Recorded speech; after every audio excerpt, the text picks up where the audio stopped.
What's up, guys? It's Carson from Escape Outdoors. I'm joined here by Gerald Brown from Brown to Earth, who specializes in making ultralight backpacking gear. So just tell me a little bit about this. How'd you get started with making all this? Well, believe it or not, the first time I ever made a project was with my grandmother when I was about 7 years old. We made a stuffed animal together. Okay. It seems bizarre, but I was fascinated with the fact that you could make something at home, that's also sold in a store. And years later, when I started backpacking, I got into just making some of my own gear because cost savings or weight savings. So it came out of that hobby of backpacking that you started to do this? Yeah. Okay. Nearly all my sewing projects are related to my backpacking. Do you have any other sewing projects that are just related to other hobbies, like kayaking, you make dry sacks or anything like that? Well, during the pandemic, I've made probably 100, 150 masks. Okay. And given all those away, except for a couple of people insisted on paying me. But yeah, outside of that, some of the things I want to get into would be, I want to try my first stint in some clothing with some, items to take hiking. But right now it's pretty well centered around backpacking. Okay, cool. So just to go over everything, maybe product that you want to start off with? Yeah, I'll start off and show you guys a little bit. This is a packing cube, and the intent of the packing cube is for, obviously it's a cube, but it's meant to fit within the dimensions of the backpack. So obviously I can custom make these to the size of the backpack. But right now, these are a standard size. They're 8.5 inches tall, 10 inches wide, and 7.5 inches deep. They have an upgraded buckle. I don't know if you can see that, but the buckle is a cross style buckle. Looks really neat. Unbuckling that, get into the waterproof zipper, and lots of room inside. It's actually 10 liters capacity inside. Okay. It's made out of a waterproof fabric, Hiker D300, and again the zipper is waterproof too. You've got two others down here. Yeah. In a black and then a blue. Yeah, the Moroccan blue. It's a beautiful blue, and then my favorite color is black. So all my gear in my backpack is black. The fabric is waterproof. The zipper is waterproof. The stitching as well. Yeah, and the seams inside are a version of this gets kind of geeky and techy, but they're a version of a French seam. So the seams are hidden. I don't know if you can see that there's no raw edges on that seam at all. So you're not going to get any fraying or anything like that.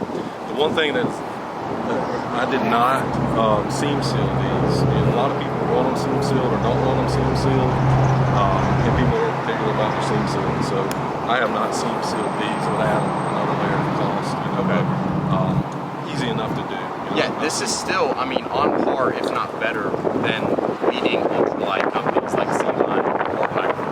Yeah, so the fabric itself is 3.5 ounces per square yard, which is, not as ultralight as, your dynamic composite fabrics, but it's still a light fabric, it's durable, and it comes in such great colors, it's hard to pass up. Yeah. Now, would I float this across a river, by itself? Probably not. But in a rainstorm, on top of a paddleboard and a kayak, it's great storage, and definitely within your backpack, it's going to stay completely dry. Yeah, for sure. Yeah. What's a product that you just bring with you every single time you go backpacking? You can't go wrong with, stuffed sacks. Some people have a backpack full of stuffed sacks. But I have a drawstring stuffed sack with a micro cord, and I have this in 3 different sizes, so you can't really see it, but I have a small, a medium, and a large size. Yeah. Small, medium, kind of compare the two. Yeah, large. Yep. So, yeah, whatever size, gear, you can put some small electronics in here, maybe use that as a food bag, not necessarily a bear bag. It's not quite as durable as what I would make for a bear bag. But you can't go wrong with the stuffed sacks. And I know the people at home can't feel this, but this is light. Yeah. This is light right here. The only thing I can feel that's weighing it down is the stuff inside of it. not the bag at all. Yeah, you're looking at 4 grams. You can't even measure that in ounces because it's ultralight. This is made of the 0.51 ounces per square yard dynamic composite fabric. We've been around for a while. A lot of people know it as Cuban fiber. The fibers inside actually are 15 times stronger than steel. But they are between 2 polyethylene layers, so it's not going to be bulletproof like you could consider that. But I'll take some extra care. Some companies are just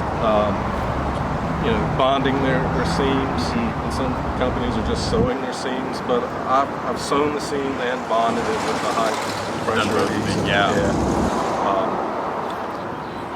The medium and the large size, I've actually pleated the bottoms.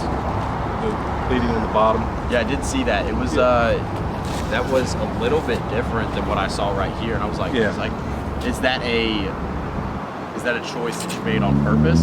Yeah. Or just a styling choice? Well, it's in the smaller size, it can take up a little more room. But the purpose of the pleating on the bottom is to give it more of a square shape on the bottom and allow it to sit on a flat surface. Okay. Yeah, and it's not nearly as important, on the smaller stuff section. Of course. Yeah. And they're pleated, which means the material is still inside here. That just allows for a stronger seam. You could cut this and make what I would call a box seam at the bottom, but you end up losing some fabric and losing some strength. That thread can go through more layers of fabric. You're adding some strength to it. Yeah. And all these dynamic composite fabric is waterproof. These seams are waterproof.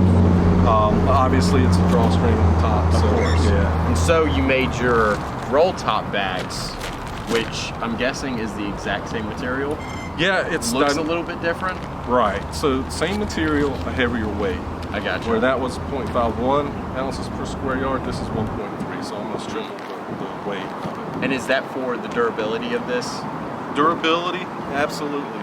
Roll top, it's going to be storing gear that maybe need more protection, or items in there that are going to, it could cause harm to the bag, if it's thick. But you get into really waterproof bags here. The fabric again is waterproof.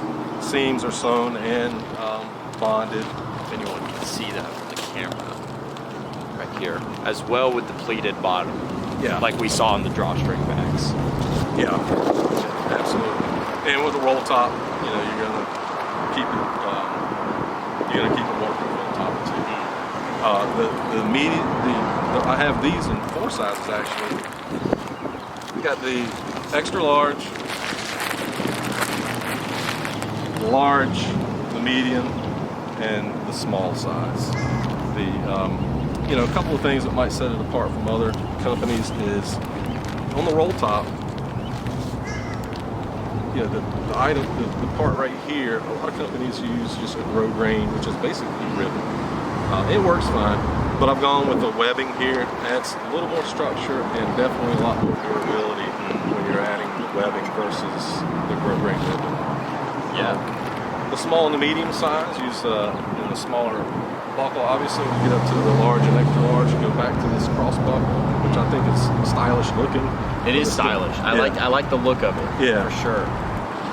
So next one, this is by far my favorite one. I was talking to him before this, and I was like, "This is by far my favorite one. I'm probably gonna pick this up after this." This is the ultralight hammock that you make. Yeah. So this is actually what I would say was the beginning of my backpacking gear making. Several years ago, a friend of mine made me a hammock, and we got together on the design of it a little bit. Obviously, looking on online at different forums and stuff, getting ideas. But once he did that, it kind of ignited a little bit of a passion in me. Having sewn a little bit when I was younger. Yeah.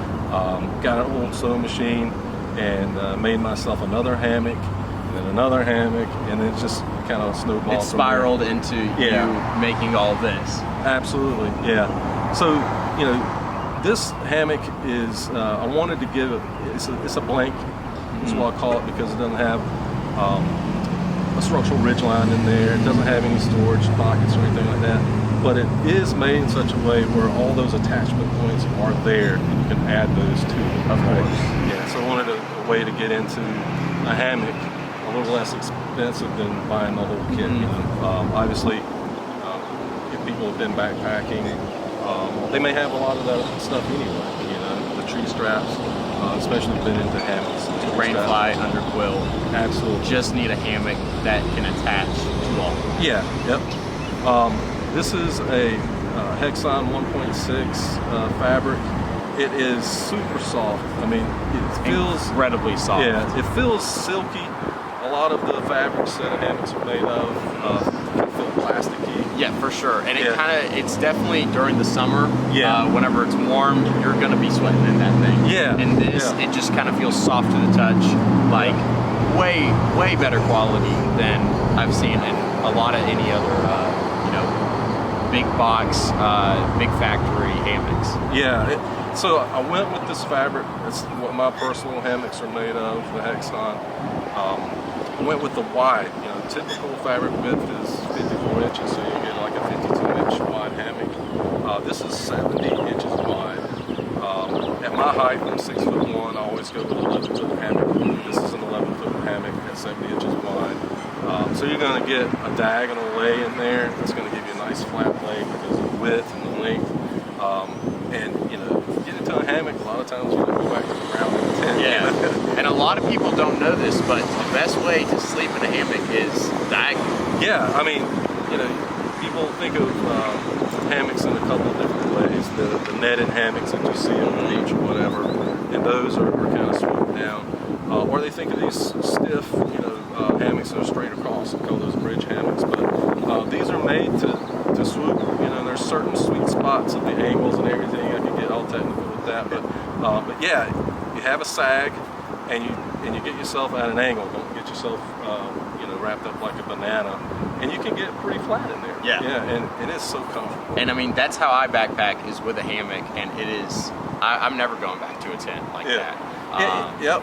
If people have their preferences, and but once I got off the ground, I haven't gone back to Exactly. it. Yeah. And then, so at the ends, I have this AM steel, which is 7/64ths of an inch, and this stuff is super strong. They use it on sailboats, and then in hammocking, it's the go-to, for attaching your hammock to your webbing or to your tree strap. So super strong. You know, it seems tiny, but you wouldn't believe it. It's hard to even cut this with scissors. You know, but so when I first went into hammock making, it took me a minute to trust, the size of this. Yeah. With my weight. Because for most hammocks, it's a half-an-inch rope, quarter-inch rope. Yeah, you can get up there with some pretty big rope. The biggest AM steel that I use is 1/8, and that's it's overkill. Doesn't really add any extra weight in terms of grams. It's negligible. But if somebody is a little concerned, like, man, I'm a big guy, could you beef that up a little bit? Yeah. Definitely beef that up a little bit. The static weight capacity of this is probably less than 700 pounds. But I always say, the 7/64ths, I would keep it. 300 is super safe and conservative. So big guy can get in this and not have any issues at all. Yeah, of course. The width, the length, and you're not going to have any. 14.7 ounces for this. That's with the stuff sack. So 14.7 ounces. I think that's the lightest hammock we have. Yeah, so that's with the AM steel on the ends and the stuff sack. Mm-hmm. The stuff sack is double-ended, so you're going to open this from either end, and when you're hanging your hammock, this can just end up staying on your webbing. You're not going to lose your sack. So that's one of my favorite things. This really goes back to the beginning when we started making hiking gear. Yeah, definitely takes it back to the very beginning. Yeah. So I think that's about it. Brown to Earth, Gerald Brown. He's local, sold exclusively at Escape. Come check these out. He's got a lot of products they brought us. Super ultralight, and I'm definitely picking up a few of these products myself. So thank you for joining us today. Yeah, I appreciate you having me. I'm excited about being here at Escape. I'm not online. I don't have a Shopify or an Etsy. You know, I believe in Escape Outdoors, and it's a great local company, and hopefully, you know, you'll enjoy, you know, my hobby turned small company gear, you know, here at Escape. We for sure will. Yeah, for sure will. So I think that about wraps up the video. Awesome. Thank you guys for listening in on this. Check out the new Instagram. We are posting now once a day, and just check out this new stuff. We are real excited about this new brand, and peace out. Y'all have a blessed day. Thank you.